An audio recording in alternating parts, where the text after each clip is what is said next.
There are 5 places a man can resist your kiss. But I am not talking about skin, I'm talking about states of mind. Because real desire doesn't live in the body first, it's born in perception, in energy, in what he feels when he's surround you. Most people chase attention. The wise create gravity. The first place is his mind. A man's mind is constantly scanning for patterns, who gives too much, who seeks approval, who stands still when others chase. When you become unpredictable, when you carry mystery like armor, you ignite his curiosity. Curiosity is the seed of obsession. Don't rush to reveal yourself. Make him earn understanding. Because when you kiss his mind, you awaken his imagination. And once that happens, he's not thinking about anyone else.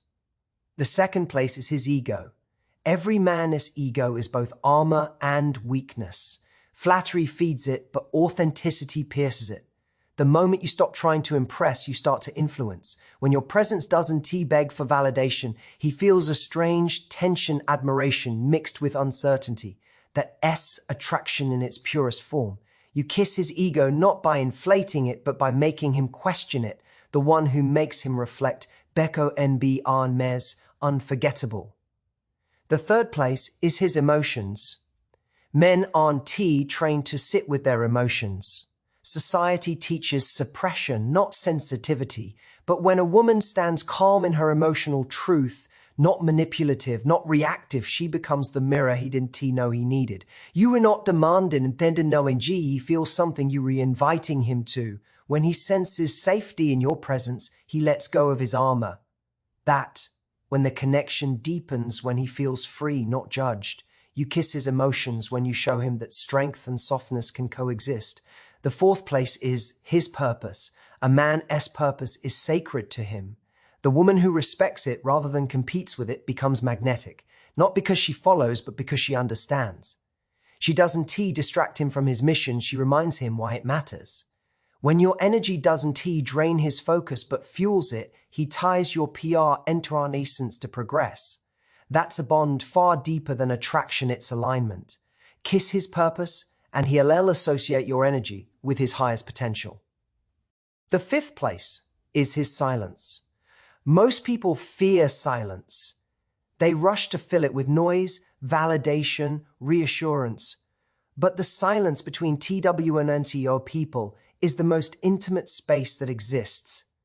When you can sit in that quiet, when your eyes speak louder than your words, that's when he feels you. Silence is truth without disguise. You kiss his silence when your calm energy tells him, you don't have to perform here. That's where he finds peace and and peace is the rarest aphrodisiac. See, these 5 places aren't about physical touch, they about psychological depth. You can kiss a man's lips and still leave him unmoved. But when you kiss his mind, his ego, his emotions, his purpose, and his silence, you don't just attract him. You transform how he sees himself. Real power isn't in how you look it, in how you make him feel about who he becomes around you. That's the secret few ever master.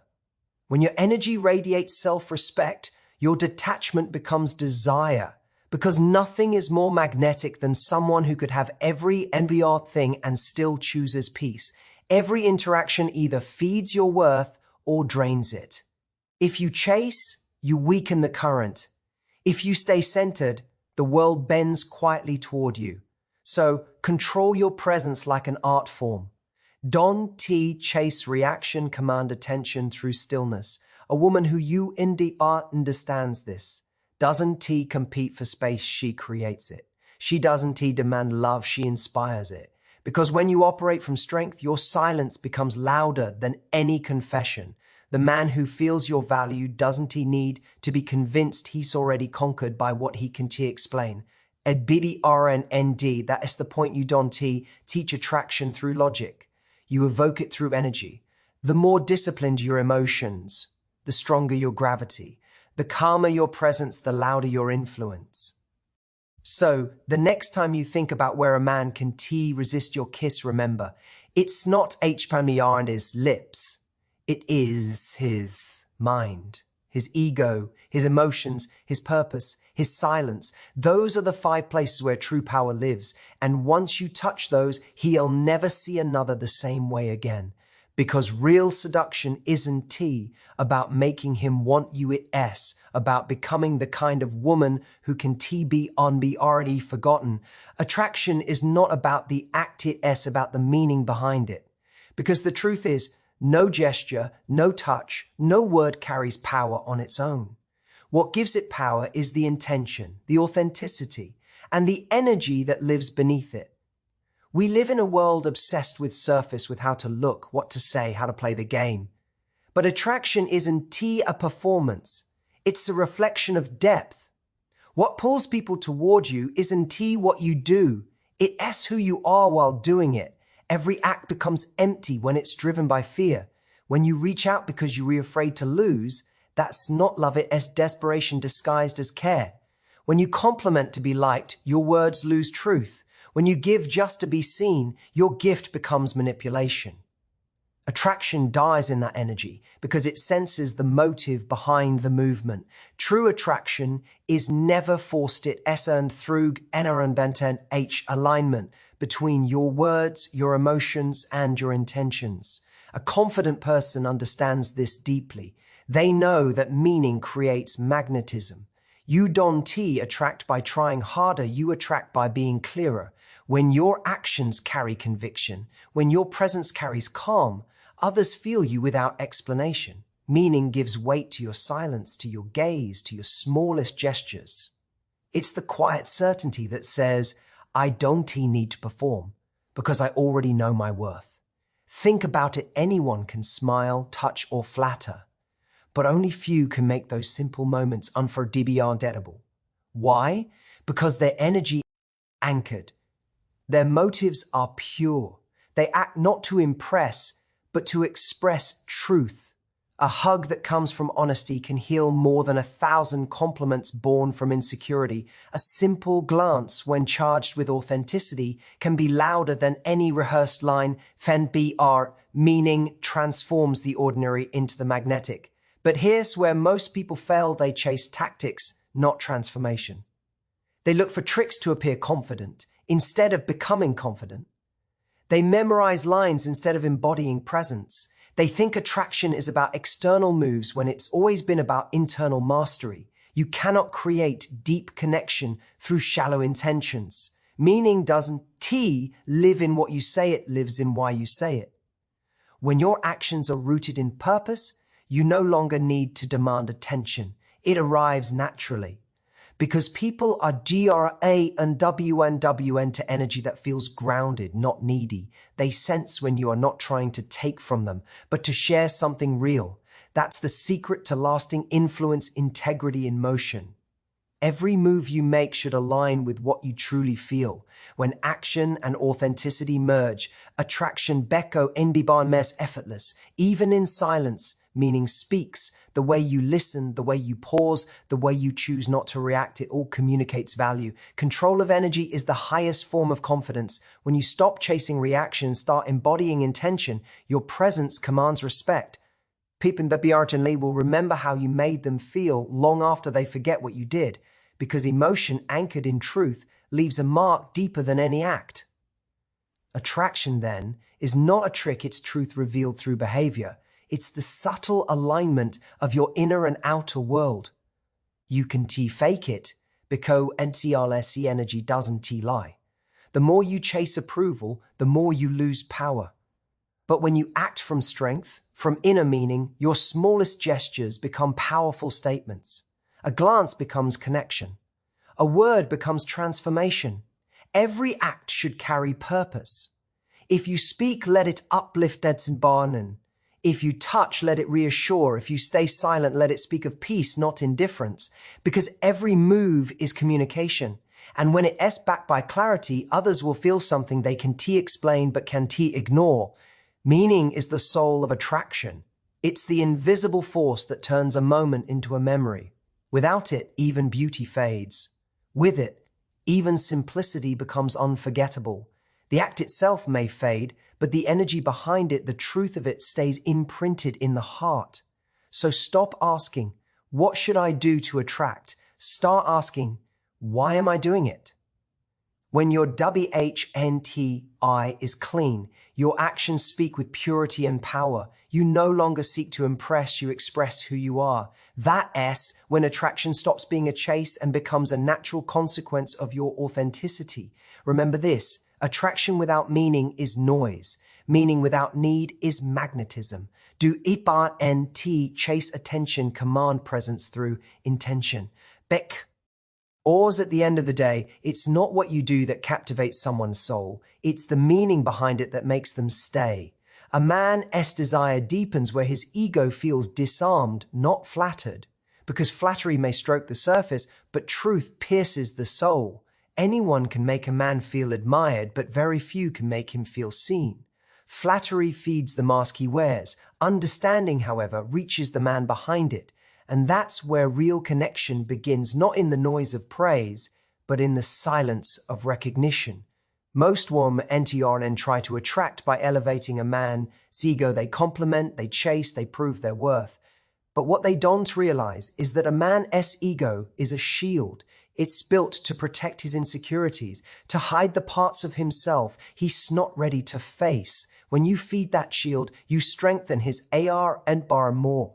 When you challenge it with calm truth, you disarm it. And that S, his desire becomes deeper because now he's not just wanted, he's understood. The man who is used to being flattered begins to crave the woman who doesn't play that game.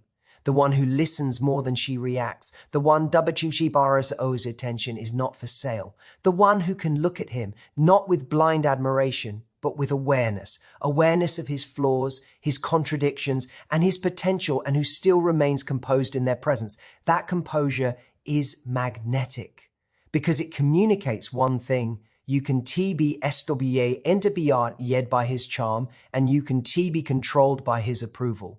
Flattery creates dependency. Disarming the ego creates respect. When a man feels flattered, he feels validated, momentarily powerful. When he feels disarmed, he feels vulnerable. And in that vulnerability, something profound happens. Party drops the performance. The defenses fade. He begins to feel real. And realness is addictive to a man who's lived his life performing strength. Disarming his ego doesn't mean breaking him down. It means meeting him where his pride ends and his truth begins. It's not about dominance. It's about depth and TRT. It's not about making him chase it. It's about giving him something worth chasing, a presence that reflects his highest self, not his shallowest needs. A woman who knows her worth doesn't compete with his ego. She neutralizes it. She doesn't flatter his achievements. She respects his purpose. She doesn't fear his silence. She mirrors it. She doesn't reward arrogance. She values humility. And through that calm strength, she teaches him a new rhythm, one where love isn't a transaction of validation, but a connection of truth. See, a man's ego thrives on attention, but his soul thrives on authenticity. When you stop feeding the first and start speaking to the second, you awaken something rare in him, admiration born from peace, not pressure. He begins to feel drawn to you, not because you make him feel superior, but because you make him feel safe enough to drop the illusion of superior and edit altogether. When you disarm his ego, you awaken his awareness. He starts to look at you differently, not as another admirer, but as an equal. Someone who sees him not for his charm, but for his character. Someone whose stillness commands his respect, whose self-control becomes the mirror of his own growth. That S when the balance shifts. You are no longer a pursuer of attention, you become a standard of value. He senses that your emotions are disciplined, your energy is sovereign, your affection is deliberate. You don't give to gain, you give to honor truth. And that's when his desire, Matthew res. It stops being about winning you, it becomes about deserving you. Flattery ignites lust, authenticity sustains love. Every man has been flattered, few have been understood. When you can touch that depth, when you can stand in his silence without fear, when you can challenge his ego without hope, because in stillity you become unforgettable, because you didn't feed his pride, you healed it through presence. This is why the strongest form of attraction isn't excitement, it's respect. Respect creates emotional tension. It tells him, I want to worship you, but I want to shrink before you either. That balance is power. It humbles his ego while elevating his desire, because deep down, a man doesn't crave endless praise. He craves a place where he can rest from it, and that place is the woman who doesn't seek to prove her worth. She embodies it. She doesn't play with his emotions, she anchors them. Doesn't chases validation, she commands his attention through inner peace.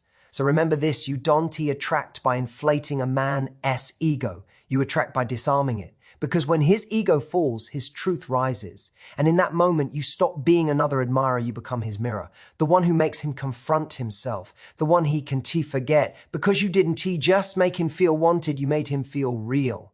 True desire is not born in the noise of flattery. It's born in the quiet power of truth. True seduction is psychological, born from presence, not performance, because real attraction doesn't begin in what the eyes see, but in what the soul feels. You can wear the perfect dress, speak the perfect line, move with practiced charm, and still leave no impact. Why? Because performance fades the moment the act ends. Presence, on the other hand, lingers. It's the energy that fills a room without effort, the quiet gravity that makes others feel something before they even know why. Most people try to seduce by adding more appearance, more effort, more words. But true seduction is the art of subtraction. It's what remains when you strip away the need to impress. It's the stillness that says, I don't need to prove anything to be felt. Presence is magnetic because it carries self-trust. It's the calm certainty of someone who knows their value without needing to announce it. Performance seeks reaction. Presence commands attention. When you perform, you try to control perception. You watch for approval, measure responses, adjust your behavior to be liked. But present. CE doesn't chase, it radiates. It doesn't depend on who's watching, it simply is. That authenticity disarms people. They sense the purity in your energy. They sense that you are not there to win, you are there to be. And that confidence draws them closer because they can finally relax in the presence of someone real. Seduction isn't about doing more, it's about being more aware. Aware of your tone, your silence, your body language, your emotional state. When you are fully grounded in the mom others feel safe, curious, and drawn in. You are no longer talking to impress, you are reconnecting with depth. You are no longer touching to get a reaction, you are expressing intention. Everything about you slows down, your words carry weight, your gestures gain meaning. Performance is an attempt to control attraction. Presence is the courage to allow it. The difference is everything. When you perform, you come from fear, the fear of not being enough. When you represent, you come from power, the quiet strength of knowing you already are. That's why presence feels irresistible. It's rare, it's real, and it's rooted in emotional discipline. Seduction built on performance always collapses because once the act ends, the illusion fades. But when your allure comes from presence, it deepens with time. People remember how you made them feel, the calm in your tone, the confidence in your silence, the ease in your gaze. They remember not what you said, but what your energy whispered. True seduction is not about pleasing, it's about anchoring. Anchoring someone in the experience of your authenticity. You don't chase their attention. You give them a moment of truth in a world full of noise. You become a mirror that reflects their own desire back to them. And that's why presence is so powerful. It doesn't manipulate, it awakens. It calls something deeper out of the other person. It reminds them of what's real. Understand this, charm can attract, but presence transforms. Flirting can excite, but stillness captivates. Because in your stillness, in your control, there is mystery, not because you are hiding, but because you are not trying. You have mastered the energy of enough. You are no longer seeking validation, you are offering experience. That's the difference between seduct, NDR and ion that fades and seduction that endures. Presence speaks in the pauses, in the way you hold eye contact, the way you breathe, the way you listen. You can say nothing and still communicate confidence. You can stay silent and still draw people in. Because silence is not emptiness. It's strength and be untamed. It tells the world, I am comfortable here. I don't need to fill the space to own it. When you enter a room and stay grounded, your presence rewires the dynamic. People feel it. Their tone shifts, their posture adjusts, their focus sharpens, not because you demanded attention, but because you were sense, our calm demanded respect. That is psychological seduction, when your internal stillness influences the external atmosphere. Performance lives in insecurity. Presence lives in power. Performance says, I hope they like me. Presence says, I already know who I am. One seeks permission, the other commands man's reverence. True seduction doesn't rush. It listens, it observes, it breathes. It knows that the most powerful connection is not built through noise, but through awareness. Every look, every movement, every pause intentional, not forced. The energy between two people becomes the language, and the louder one's inner calm, the deeper that language speaks. So stop performing. Stop trying to become impressive. Become present. Be so aware, so centered that your stillness becomes unforgettable. Let your energy speak before your words do. Let your self-control create the tension that others seep and rave. Because when you master presence, you master influence not through effort, but through essence. True seduction is psychological because it touches the mind before the body, the heart before the senses. It's not about pretending to be desirable. It's about embodying self-worth so deeply that others can feel it without explanation. You don't need to chase to be noticed. You need to become what others notice without effort. And that begins always with presence. Power lies in emotional control, not emotional display. Because the moment you lose control of your emotions, you hand your power to the very thing that triggered you. The loudest person in the room is rarely the strongest. The one who remains calm, grounded, and aware holds the real authority. Emotional control is suppression, it's self-mastery. It's the discipline to respond with intention instead of reacting from sabiar and ulse. Every situation in life tests your control. People will provoke you, disappoint you, and misunderstand you. The weak fall into reaction. They let anger speak, pride decide, and fear drive their choices. The strong pause. They breathe, they think, because they understand that emotion is energy, and energy, when guided, creates results. But when left uncontrolled, it destroys everything in its path. Emotional control is not about feeling less, it's about channeling more effectively. It's knowing when to stay silent, when to speak, and when to walk away. It's refusing to let someone else's chaos disturb your peace. You may feel rage, pain, or disappointment, but you don't let those emotions become your identity. You learn to carry them with dignity. That's where power begins, not in pretending to be unbothered, but in being unshakable. People often mistake emotional expression for authenticity. They think that if they don't explode, they were not being real. But realness isn't losing control, it's having control and choosing not to lose it. Anyone can react, few can remain composed. The one who can sit in discomfort, who can observe emotion without drowning in it, that person becomes untouchable. The world respects calm strength because calm is rare and rare is powerful. When you master your emotions, you start to master outcomes. You negotiate better. You think clearer. You attract differently. You stop chasing validation and start commanding respect. People trust though who are stable not because they are emotionless, but because they can be emotional without collapsing. Understand this. Emotional control is not about indifference. It's about clarity. When you act out of anger, you trade your long-term power for short-term relief. When you stay composed, you strategy over impulse. You decide not to let temporary emotions make permanent decisions. That's wisdom, and wisdom is a stronger force than any outburst. Control doesn't mean silence, it means discipline. It is knowing that not every emotion deserves an audience, that not every insult deserves a reaction, that your energy is too valuable to be spent proving a point to someone who's already decided not to understand you.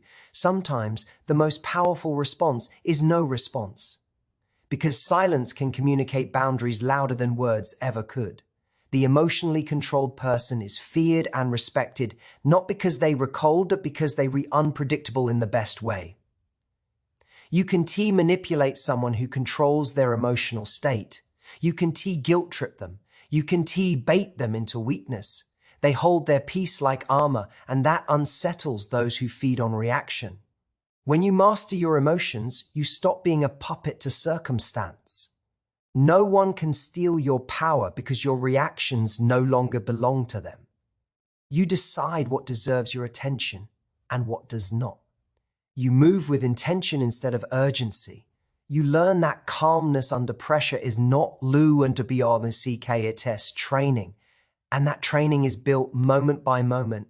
Every time you choose composure over chaos, emotional control builds silent confidence. You stop needing to prove your strength. Your restraint proves it for you. You become magnetic because your energy feels grounded, safe, and certain.